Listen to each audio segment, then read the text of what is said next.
শরীফ ওসমান হাদি দীর্ঘদিন হাসপাতালে চিকিৎসাধীন থাকার পর আজ সন্ধ্যায় সিঙ্গাপুরে তার সাস্টেইন যকৃৎ ও মাথা থেকে প্রাপ্ত গুলির কারণে মৃত্যুবরণ করেন। ইন্না লিল্লাহি ও ইন্না ইলাইহি রাজিউন। তিনি ছিলেন বাংলাদেশের একটি তরুণ রাজনৈতিক কর্মী ও ইনকলাব মঞ্চের মুখপাত্র। তিনি 12 ডিসেম্বর 2025-এ ঢাকার পল্টনের বিজয়নগর বক্স কালভার্ট এলাকায় জুম্মার নামাজের পর একদল বন্দুকধারীর দ্বারা মুখ ও মাথায় গুলিবিদ্ধ হন। এরপর তাকে দ্রুত ঢাকা মেডিকেল কলেজ হাসপাতালে নেওয়া হয় এবং পরবর্তীতে উন্নত চিকিৎসার জন্য এয়ার অ্যাম্বুলেন্সে সিঙ্গাপুর জেনারেল হাসপাতালে পাঠানো হয়।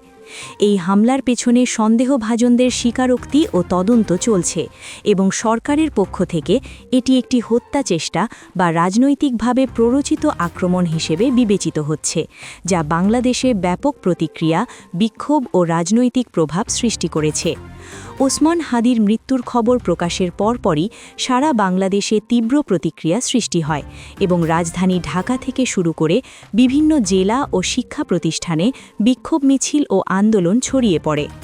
ঢাকার শাহবাগ, পল্টন, ঢাকা বিশ্ববিদ্যালয়, টিএসসি ও আশপাশের এলাকায় শিক্ষার্থী, সাধারণ মানুষ এবং বিভিন্ন সামাজিক রাজনৈতিক সংগঠন শোক মিছিল ও প্রতিবাদ সমাবেশ করে, যেখানে তারা খুনিদের বিচার চায়, হাদির রক্ত বৃথা যেতে দেব না ইত্যাদি স্লোগান দেয়।